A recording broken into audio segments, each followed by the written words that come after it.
everyone, welcome back to my channel. This is Neha, and as promised we will be talking about infinities in this video, right? But before moving towards that, I would like to introduce another term in our mathematical language, and that is the cardinality of the set. Now what is the cardinality? Cardinality is nothing but the number of elements that are present in this set. And why are we learning about it now? Because somehow we want to find out the cardinality of natural numbers, the cardinality of real numbers, of integers, of rationals, of irrationals, and so on and so forth. So yeah, cardinality is as simple as that. The number of elements that are present in your set will be known as the cardinality of the set. And since the natural numbers, the set of natural number is never ending, we define the cardinality of the natural number as L naught. We will talk about it later part of the video. Next, I want to relate cardinality with the characteristic of functions. So if you have no idea what functions is or what we did in the last video, the link will be in the description box. Please go and check out how would we define a function and what are the characteristic of the function. So talking about the characteristic of the function, we learned that there are three characteristics: the injective, surjective, and bijectiveness of the function, or you can say one-one function, on-to function, and one-to-one correspondence between two sets which define a bijective function. So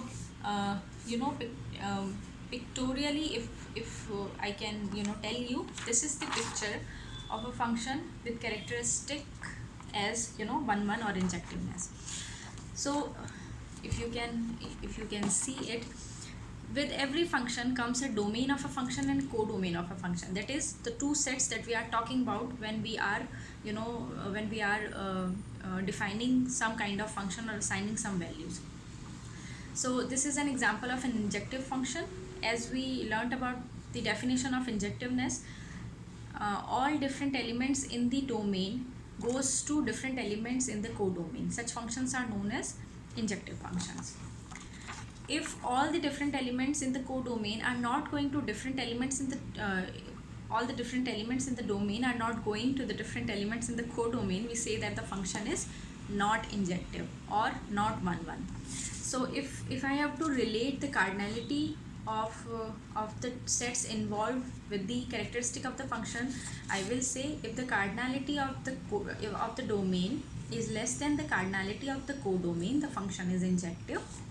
If the cardinality of the domain is greater than the cardinality of the codomain, we say that the function is not injective. So this is the crux.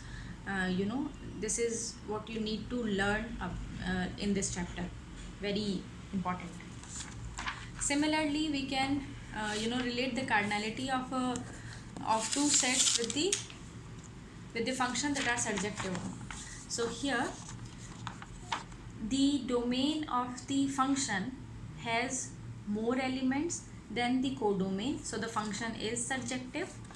The domain of the function has less elements than the codomain of the function, so the function is not surjective. So this is how we relate cardinality with the characteristic of the function, which you need to learn. And lastly, we have, if the number of elements are equal in the domain and codomain, we say that the function is bijective. And this gives the next definition of our course, which is equivalent set. We say that two sets are equivalent if the number of elements in both the sets are equal, or mathematically speaking, if there exists a bijective function between the two sets. So once you establish a bijective function between the two sets, you will surely say that the number of elements in both the sets are equal. So this is what equivalent set is. Now if we want to talk about infinity, we must discuss about Cantor and his hypothesis and all. Now what Cantor went up to doing is, he wanted to establish an onto function between a set and its power set. So if if we have a set which contains 3 elements, the power set will contains 8 elements, as you can see here. So the power set is the set of subsets of the given set. We already discussed it in our first video. Again, the link will be in the description box, go and watch it. So if you try to establish an onto function between these two sets, you will find out that this is impossible, because there will be elements in the codomain that have no pre-image under your function. So such functions will never be onto.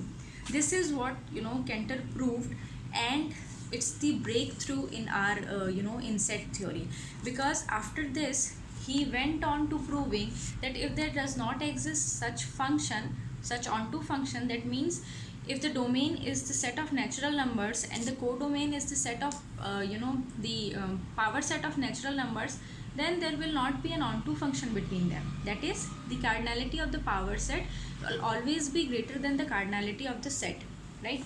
That means he was trying to say is the cardinality of the power set of natural numbers will always be greater than the cardinality of the natural numbers. Now natural numbers are never ending numbers, right? So he defined the cardinality of natural numbers as a transfinite number known as aleph naught. So here, this is how we symbolize transfinite numbers: aleph naught, aleph 1, aleph 2, and so on and so forth. So he defined the cardinality of the set of natural numbers as aleph naught, and he went on saying that since there does not exist any onto function between the set of natural numbers and its power set, that means the cardinality of the power set will be greater than the cardinality of the set of natural numbers. Since the set of natural numbers is infinite, that means there is this power set of natural number which have more numbers, which have more numbers than the set of natural numbers. And hence comes the quote, the very famous quote, that some infinities are bigger than other infinities. So Cantor said that the infinity of natural number is less than the infinity of its power set. And he also proved that the power set of natural number is equivalent to the set of real numbers, and and different sets, you can find them, the proofs and all in the book.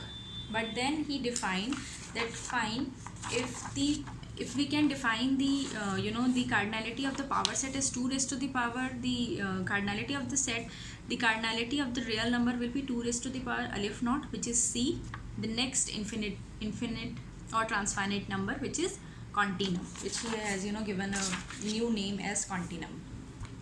So if I have to wind up everything till now, it's that there is this transfinite number aleph naught assigned as the cardinality of the natural number, and then comes the number continuum, the transfinite number continuum, which is the cardinality of the power set of natural numbers, which is also the cardinality of the real numbers.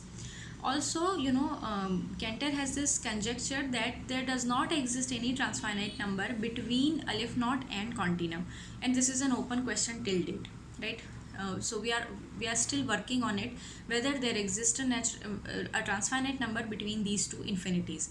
So we can say that yes, the first infinite or the smallest infinite number is aleph naught, and after that the next infinite number is continuum.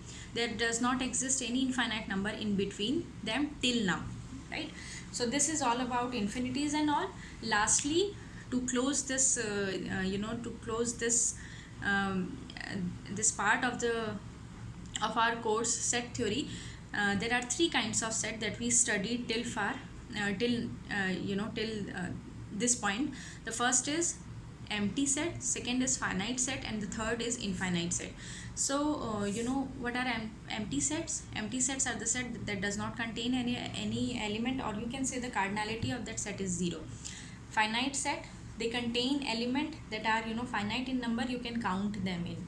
So this is, and you can write a proper natural number for their cardinality. So cardinality of first, for example, the set of, again the set contains the first 10 natural numbers, the cardinality is 10, and hence the set is finite. And then comes the infinite set, for example the natural numbers and real numbers. These are the sets where the We cannot count the elements, and write a natural number for it, that okay, the cardinality is n. So it's a never ending, series of elements. So these are infinite sets. Now infinite sets are further divided into two parts. One is countably infinite and another is uncountable. Countably infinite, sets are the sets, if you somehow can make a bijective function between this given set and natural number, we will say that the set is countably infinite. So if you have to prove, or if you have to find out whether the set is countably infinite or not, all you need to do is you just need to find a function which is bijective between your given set and the set of natural numbers. So if I can if I can show you that, for example, if you have the set of all even numbers here, if you can see it, the set of all even numbers, I am trying to find out a function which is 1 1 on 2 between the set of natural numbers and the set of even numbers. So for example, 1 goes to 0, 2 goes to 2, 3 goes to -2, 4 goes to 4, 5 goes to -4, and so on so forth. This way you will be able to find out a bijective function, that is, no element from this set, the set of even numbers, no elements will be remained unassigned under f, and all the elements of n will be given to some or other element here in the codomain. So such function is bijective, and hence we say that the sets are equivalent, or we can say the set of even integers is equivalent to the set of natural numbers. So the set of even integers are countably infinite. Now the empty set, the finite set, and the countably infinite set, the all three the subcategories of a set is given a new name as countable set. So if the question is, if you need to find out whether the set is countable or not, all you need to do is you need to check whether it's an empty set, whether it's a finite set, or it's a countably infinite set. If yes, it's countable set. If not, it is uncountable set. A very very easy example of a countably infinite set is the set of natural numbers, set of integers, even the set of rationals are countable. And the set of uncountable is the set of real numbers, the set of irrationals, and all. So we will be working on them in the next video probably. So if we need to just show that the set of rationals are countable, what we'll do is, this is the very layman method, I think. This we all do in our I think graduation, the time when we have to show that the rationals are countable or not. We write the rationals in this form. If you can observe it, we write the rationals like this, given the fixing. For example, in the first row we are fixing the numerator as 1 and changing the denominator. In the second row the numerator is 2 and changing the denominator, and so on so forth. And then we start counting them, for example, or we start giving the set of or we start defining the bijective function between n, the set of natural numbers, and this set. So we start counting from here. So 1 2 3 4 5 6 7 8 9 10 and so on so forth. This is very easy. You can find it at in any of your course book. And this is how we show that the set of rational numbers are countable. So this is all about the sets. I hope you are able to understand the concept, at least. Since the lockdown, I am not able to I'm not able to fix my whiteboard. So maybe one or two videos will be doing like this only, and then somehow I get someone to fix that. But yes, I tried my best to make you understand what is set, what are functions, what are their characteristics, and what are infinities. This is all about this chapter, set theory. In the next one we will be talking about, actually we will be entering real analysis from there. So yeah, that's it. I hope you enjoyed watching the video, and I hope you understood. stay at home, stay safe, study, refer any book, any book that you want to learn different concepts. And please like, share and subscribe my channel. Thank you so very much. Bye bye.